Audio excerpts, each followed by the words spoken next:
Hello guys, അസ്സലാമു അലൈക്കും. Welcome back to my channel. അപ്പോൾ പുതിയൊരു വീഡിയോയിലേക്ക് എല്ലാവർക്കും സ്വാഗതം ഗൈസ്. ഇന്നത്തെ ദിവസത്തിൻ്റെ പ്രത്യേകത എന്ന് പറയുമ്പോൾ എല്ലാ മലയാളികൾക്കും അറിയാം, എല്ലാ മലയാളികളും ഒരുപോലെ കൊണ്ടാടുന്ന ഐശ്വര്യത്തിൻ്റെയും സമ്പൽ സമൃദ്ധിയുടെയും ഒരു ഓണക്കാലം കൂടി വരുവാണ്. അപ്പോൾ ഇന്ന് തിരുവോണമായിട്ട് നമ്മുടെ എല്ലാ സബ്സ്ക്രൈബേഴ്സിനും എൻ്റെയും എൻ്റെ കുടുംബത്തിൻ്റെയും വക ഒരു ഓണാശംസ ഞാൻ നേരെയാണ്.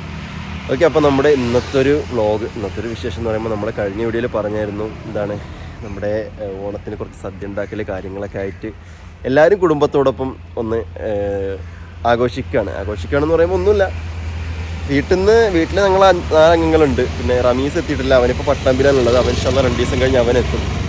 പിന്നെ ഇപ്പോൾ സ്പെഷ്യലായിട്ട് ഉള്ളതെന്ന് പറയുമ്പോൾ കുഞ്ഞുമ്മയുടെ മോള് അക്കു, അവളിവിടെ ഉണ്ട് 2 ദിവസം കൊണ്ട്. പിന്നെ രാവിലെ അതാ പോകുന്നില്ലേ ഉപ്പ, ഉമ്മയുടെ ഉപ്പായും ഉമ്മയുടെ അമ്മയും ഞാൻ തറവാട്ടിൽ നിന്ന് വണ്ടിയിൽ പോയി കൊണ്ടുവന്നു, അവരോട് ഉണ്ട്.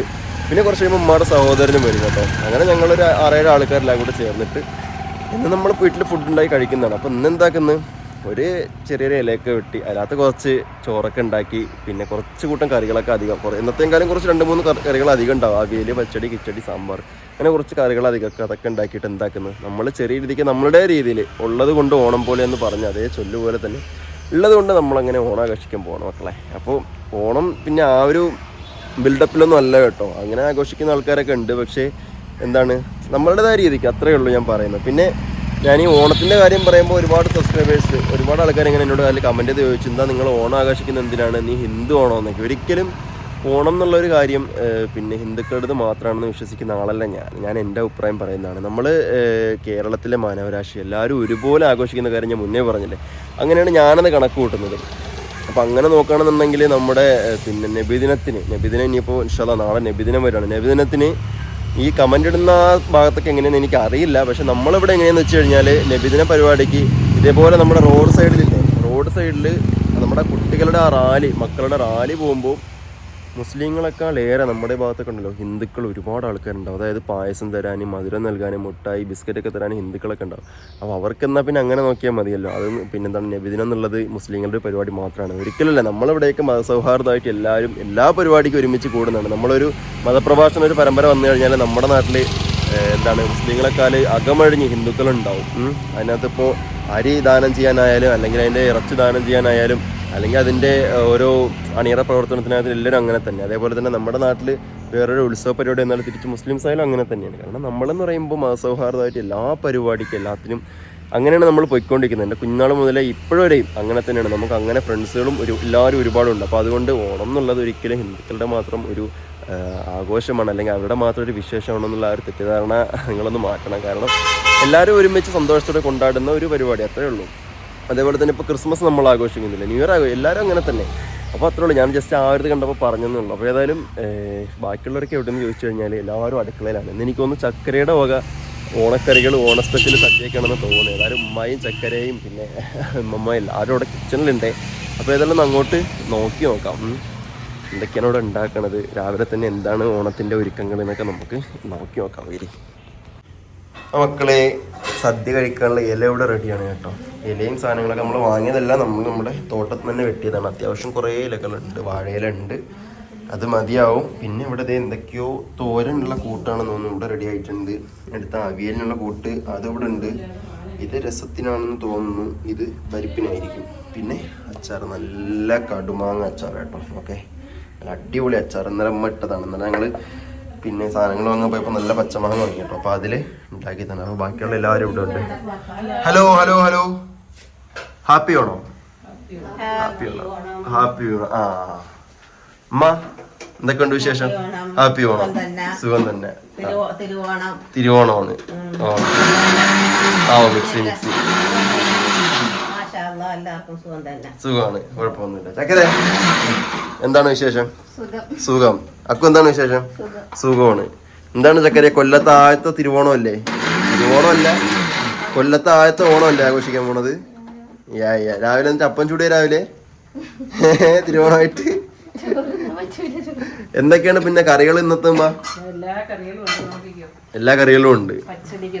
നോക്കട്ടെ, കണ്ടില്ല. വെള്ള പച്ചടി കണ്ട് ആയില്ല. ചുവന്ന പച്ചടിക്ക് ബീട്രൂട്ട് ഉണ്ട്. ഓക്കെ, അതിന് മിക്സിയിൽ അടിക്കണം. ഇത്രയും വലിയ പീസ് ഉണ്ട്, ഇതിന് ഇങ്ങനെ വെന്തിട്ട് മിക്സിയിൽ അടിക്കും. ചെറുതായിട്ടൊന്ന് വേവിച്ച് മിക്സിയിൽ അടിക്കും. പിന്നെ കുക്കറിൽ എന്താണ് ഇറച്ചിക്കറി ഓണത്തിന്? ഇത് സാമ്പാർ. സാമ്പാർ ഇത് മക്കളെ ഇതാണ് കേട്ടോ നമ്മളെ നാരങ്ങ. നമ്മളന്നാ പറിച്ച സാധനമില്ലേ, ആ ഒരു സാധനമല്ലേ മതി. അന്ന് നമ്മള് ആ ഫുട്ബോളിന് അത്ര ഉള്ള നാരങ്ങ പറിച്ചല്ലോ, ആ ഒരു നാരങ്ങയാണ് ഇപ്പൊ ഈ കാണുന്ന രീതിക്ക് നാരങ്ങ പുളിയായിട്ട് ഉണ്ടാക്കി വെക്കുന്നത് അല്ലേ? ശരിയല്ലേ? ഇനി അവിടെ കുറച്ച് സാധനങ്ങൾ ഞാൻ കണ്ട്. ഇഞ്ചിക്കറി ചട്ടിയിലാക്കിയിട്ട് ഇപ്പം ഇഞ്ചിക്കറി നല്ല മൺചട്ടിയിൽ ഉണ്ടാക്കിയിട്ട് രാവിലെ തന്നെ ഉണ്ടാക്കി എന്ത് ചെയ്തു, ഇതാണ്ട് ഈ ഒരു ഐസ്ക്രീമിന്റെ ഡബ്ബയിൽ മാറ്റി വിളമ്പാൻ സുഖത്തിലാണ്. ശരി, മാങ്ങാച്ചാറ് ഞാൻ കാണിച്ചായിരുന്നു, ഒന്നും കൂടെ ഒന്ന് കണ്ടോട്ടെ, കാണട്ടെ. നല്ല കടുവൊക്കെ പൊട്ടിച്ചിട്ട മാങ്ങാച്ചാറ്, അത് ഞാൻ പറഞ്ഞായിരുന്നു, അത് മനസ്സിലായി. അവിയലിന് അത് പരിപ്പിന് മനസ്സിലായി. തോരൻ മറ്റേത് രസത്തിനാണ് അത് സാമ്പാറിന് രസം വേണ്ട. അപ്പൊ ഉള്ളത് കൊണ്ടോ അത്രേ ഉള്ളൂ.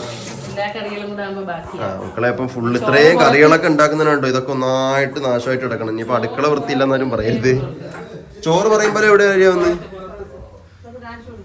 ചോറ് എവിടെ?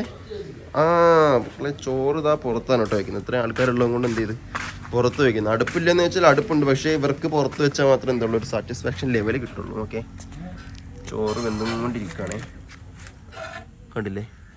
ചൂടുണ്ട്, ചോറ് വേവുന്നു. അടിപൊളി അടിപൊളി. അപ്പൊ ചോറ് വെന്തോട്ടെ. ചക്കരേ, നിന്റെ വക ഇപ്പൊ ഏതൊക്കെ കറികളാണ് സ്പെഷ്യൽ ഉള്ളത് പറ കേക്കട്ടെ.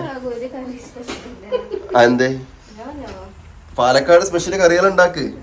ഇവിടെ ഉള്ള ആഘോഷിക്കാറില്ല. നമ്മളവിടെയുള്ള എന്താ ഹിന്ദുസ് ഇല്ലേ, അവരെ വീട്ടിൽ പോയിട്ട് കഴിക്കില്ല. ഓണം ആഘോഷിക്കണേനെ ഹിന്ദു മുസ്ലിം ഒന്നൊന്നുമില്ല. ഇന്നിപ്പോ രാവിലെ എഴുന്നേറ്റപ്പോ ഒരു കമന്റ് കിടക്കുന്നു, പിന്നെ നിങ്ങള് ഹിന്ദു ആണോന്ന്. ഞാൻ പറഞ്ഞു മനുഷ്യരാണെന്ന് പറഞ്ഞു. ഇത് ശരിയല്ലേ? ഒരാൾ കമന്റ് ഇട്ടു, നിങ്ങള് ഹിന്ദുക്കളാണോ ചോദിച്ചു. ഞാൻ പറഞ്ഞു മനുഷ്യരാണ് പറഞ്ഞു. ശരിയല്ലേ? ഓണം ആഘോഷിക്കുന്നതിനെ കേരളീയർ ആഘോഷിക്കുന്നതാണ്. അത് ഹിന്ദു ആണ് മുസ്ലിം ആണ് അങ്ങനെയൊന്നുമില്ല. ഇല്ല, അങ്ങനെയല്ല. നമ്മളവിടെ ഇനിയിപ്പോ വൈകിട്ട് പോയി നോക്കുമ്പോ അറിയാം, നാളെ നബിദിനത്തിന് ചോറ് വയ്ക്കുന്നത് അരിയാനും എടുക്കാനും എല്ലാത്തിനും സഹായിക്കുന്ന ഹിന്ദുക്കൾ ഉൾപ്പെടെയാണ്. ഞാൻ ഈ കാരണം വീഡിയോ ഇൻട്രോ എടുത്തപ്പോ പറഞ്ഞിട്ടാണ് ഞാൻ തുടങ്ങിയത്. ജാതിമതം അതാണ് വയനാട്ടില് ദുരന്തം നടന്ന് അവിടെയുള്ള ആൾക്കാരെല്ലാം കൂടെ ഇപ്പൊ ഒരുമിച്ച് ദുരിതാശ്വാസ ക്യാമ്പിലല്ലേ കിടക്കുന്നത്.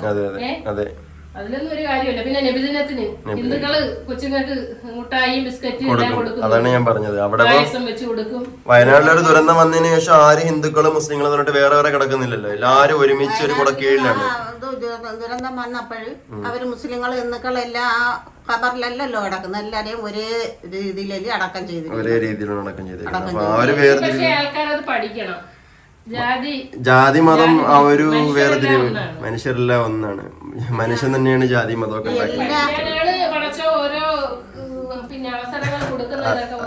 അല്ല, നമുക്ക് എല്ലാവർക്കും വിശ്വാസം വേണം, പക്ഷെ അത് അമിതമാവരുത്. അത്ര നമ്മൾ പറയുന്നത്. പിന്നെ ജീവിക്കണം, പക്ഷെ എന്ന് പറഞ്ഞ അമിതമായിട്ടുള്ള ഈ കാര്യങ്ങൾ പറയരുത്. അത് ഒരുപാട് കമന്റ് തന്നെ ഞാൻ കണ്ടു. നബിദിനവും കൊള്ളും. നമ്മള് നബിദിനം, ക്രിസ്മസ്, പെരുന്നാള്, ഓണം, നമ്മുടെ നാട്ടിലൊരു ഉത്സവ പരിപാടി ആയിക്കോട്ടെ, ഒരു മതപ്രഭാഷണം ആയിക്കോട്ടെ, എല്ലാവരും അകമ്പഴി സഹായിക്കും. അങ്ങനത്തെ നാടാണ് അത്. അപ്പൊ നിങ്ങൾ മനസ്സിലായിക്കാണ്, കാണുന്ന ആൾക്കാർ മനസ്സിലാക്കാണ്. ഞാൻ തുടക്കം പറഞ്ഞത്, പിന്നെ ഞാൻ ഇവരോട് മുന്നേ പറഞ്ഞിട്ട് എടുക്കുന്നതല്ല കേട്ടോ. ഞാൻ എന്റേതായ കാര്യമാണ് ഞാൻ തുടക്കത്തിൽ പറഞ്ഞത്. അപ്പൊ ഇവര് വന്നപ്പോ ഇവരുടേതായ കാര്യങ്ങൾ, കാരണം നമ്മളെ നാട് അങ്ങനെയാണ്. അപ്പൊ അതേപോലെ അങ്ങനെ ആയിക്കോട്ടെ. ചക്കര, ഞാൻ പറഞ്ഞതിന് ഇതുവരെയ്ക്ക് ഉത്തരം കിട്ടിയില്ല. എന്ത് കറിയാണെന്ന് ചക്കരയുടെ വക ഉള്ളു അത് പറയും. പപ്പടം ഉണ്ട് ചക്കരയുടെ വക. വിഭവസമൃദ്ധമായ നല്ല അടിപൊളി നാടൻ പപ്പടം ചക്കര ഉണ്ടാക്കും കേട്ടോ മക്കളെ.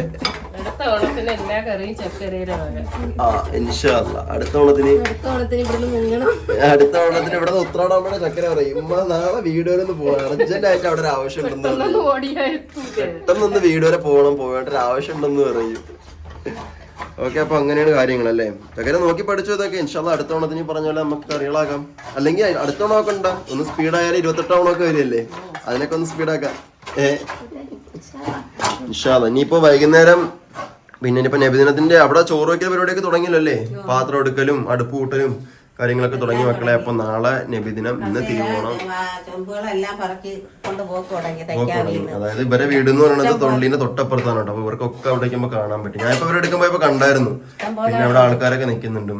ഇനിയിപ്പോ വൈകുന്നേരം എല്ലാവരും അവിടെ വന്ന് ചേർന്നിട്ട് പിന്നെ എന്താണ് അരിയല് വറക്കല് ബിരിയാണി ഇടാനുള്ള സാധനം അത്യാവശ്യം 350 കിലോളം അരിയിട്ടുള്ള ബിരിയാണി പരിപാടിയാണ് കേട്ടോ നാളെ അവിടെ നമ്മുടെ പള്ളിയിൽ വരുന്നത്. 300 കഴിഞ്ഞതിന് 300 ആയിരുന്നു, ഇത്തവണ 350 പരിപാടി.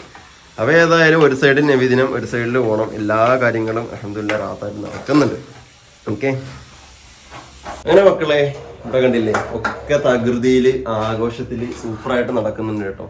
അപ്പൊ ഇനി ഏതായാലും ഇവര് കറികളൊക്കെ ഉണ്ടാക്കട്ടെ. ഇപ്പൊ പ്രത്യേകിച്ച് ഉണ്ടാക്കാതെ ഓരോന്നോരോന്നായിട്ട് കാണിക്കുന്നില്ല, എല്ലാവർക്കും അറിയുന്നതാവും. അപ്പൊ നമ്മളെ വീട്ടിലെ വിശേഷം കറികൾ ഉണ്ടാക്കണൊക്കെ ഞാനൊന്ന് ഉൾപ്പെടുത്തിയതാണ്. അപ്പൊ ഇനി എന്തായാലും ഇന്നത്തെ വീഡിയോ, ഈ ഒരു വീഡിയോ എത്രയേ ഉള്ളൂ. ഏതാ പായസം ഉണ്ടാക്കണ്ടല്ലേ? അത് നമുക്ക് എന്ത് ചെയ്യാം, ചോറ് കഴിക്കാൻ നേരത്ത് കാണിക്കാം. ഇത് കഴിഞ്ഞിട്ടും മതി, കുഴപ്പമില്ല, ധൃതിപ്പെടണ്ട, അത് കഴിഞ്ഞിട്ടും മതി. ബാക്കി നമ്മൾ ഇനിയിപ്പോ ഓണം കഴിക്കണതും ബാക്കിയുള്ള കുറച്ച് ഓണം വിശേഷങ്ങളൊക്കെ ആയിട്ട് നമ്മൾ ഇൻഷാല്ലാ അടുത്തൊരു വീഡിയോയിൽ വരുന്നതായിരിക്കും. അപ്പൊ ഈ ഒരു വീഡിയോ ഇത്രയേ ഉള്ളൂ. ഇവരുടെ കലവറയിലെ കുറച്ച് അണിയറ പ്രവർത്തനങ്ങൾ, അതാണ് ഞാൻ ചോദിച്ചത്. ഇപ്പൊ ഏതായാലും ഇൻഷാല്ലാ അടുത്തൊരു വീഡിയോയിൽ ഒരു സദ്യ വീഡിയോ ഒക്കെ ആയിട്ട് വരുമ്പോൾ എല്ലാവർക്കും ബൈ ബൈ. അസ്സലാമു അലൈക്കും.